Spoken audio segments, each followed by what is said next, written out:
Assalamu alaikum students, welcome back to CSS 2025 Papers Solution Series. आज के इस video में हम CSS 2025 प्रेसी एंड कंपोजिशन पेपर का पार्ट 7 देखेंगे। सबसे पहले पार्ट में हमने MCQs पोर्शन किया था, यानी synonyms and antonyms. Second portion में हमने प्रेसी को सॉल्व किया था। थर्ड पोर्शन में हमने कंपोजिशन यानी कंप्रीहेंशन को सॉल्व किया था। फोर्थ पार्ट में हमने सेंटेंस करेक्शन का सोल्यूशन देखा। फिफ्थ में हमने पंक्चुएशन का सोल्यूशन देखा। और सिक्स्थ यानी अभी जो पिछला पार्ट था उसमें हमने प्रपोजिशंस की बात की। और अभी आज का जो पार्ट है ये पेयर्स ऑफ वर्ड्स का है। पहले मैं आपको क्वेश्चन दिखाती हूँ कि पेपर में आया कैसे था, देन हम सोल्यूशन की तरफ जाएंगे। ये question number 6, use only 5 pairs of words in sentences clearly illustrating their meanings। यानी इनमें से कोई 8 गिवन है ना, तो कोई 5 हमने pairs of words यूज़ करने थे sentences में, ठीक है, और उनका मानी वाज़ह करना था। तो मैंने 8 के 8 को सॉल्व किया है।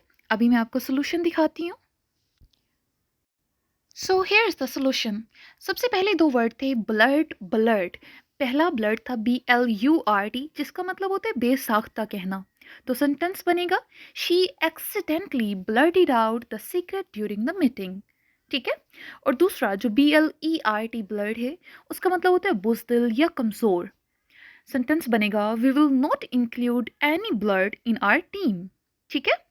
सेकंड यहाँ पे गिवन था एपथी और एपथी। ये जो AEIPTHY ये कोई वर्ड नहीं है। इंग्लिश की जो लिस्ट है, जो वोकेबलरी है, उसमें कोई ऐसा वर्ड गिवन नहीं है।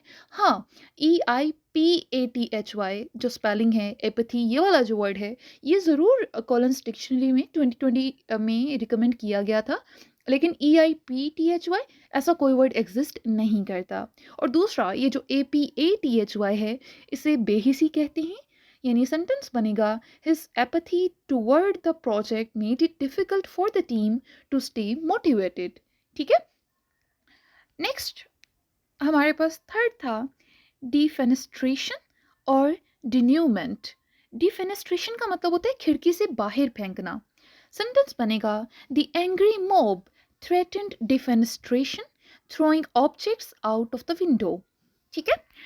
दूसरा इसका पेयर है denouement यानी इख्तिताम। The denouement of the movie revealed the true identity of the mysterious character। ठीक है। ये हमारे पास थर्ड पेयर ऑफ वर्ड हो गया। फोर्थ है वेलम और वीलम। वेलम का मतलब होता है दिफाई दीवार। सेंटेंस बनेगा the ancient Romans built a vellum to protect their settlements. और जो VELLUM है इसका मतलब होता है महीन चमड़ा, चमड़े की एक किस्म है। तो the artist used vellum to create the intricate illustrations. ठीक है। तो ये हमारे पास फोर्थ हो गया। फिफ्थ की अगर हम बात करें तो वो है SOW और SOUGH। तो पहले हम बात करते हैं SOW। सो का मतलब होता है बीज बोना। सेंटेंस बनेगा farmers sow seeds in the spring to prepare for the harvest season. और दूसरा SOUGH सो, इसका मतलब होता है हवा की सरसराहट।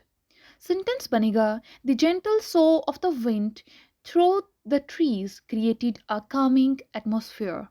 ठीक है। सिक्स्थ है सेर एंड सेर, SERE और SEER। तो SERE सेर उसका मतलब होता है खुश्क। सेंटेंस बनेगा the sere landscape of the desert was both beautiful and harsh.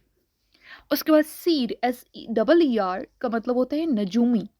Sentence बनेगा the village seer predicted the rains would come soon. ठीक है। सेवंथ है क्रीपस्कुलर और क्रेपिटेशन। क्रीपस्कुलर का मतलब होता है शाम या सुबह के वक्त फाल यानी एक्टिव होना। सेंटेंस बनेगा deer are crepuscular animals most active during dawn and dusk. दूसरा है क्रेपिटेशन यानी चरचराहट, the crepitation of dry leaves. Underfoot signalled the arrival of autumn. ठीक है। और लास्ट हमारे पास है युक्सोरिसाइड और युक्सोरियस। अच्छा, एक चीज़ मैं आपको बताऊँ, जहाँ पे भी ये CIDE साइड होगा, इसका मतलब होता है टू कट या टू किल, ठीक है? तो युगज़ोरिसाइड यानी बीवी का कत्ल, युगज़ोरी का मतलब होता है वाइफ, बीवी। तो इसका सेंटेंस बनेगा, the shocking case of uxoricide left the community in disbelief.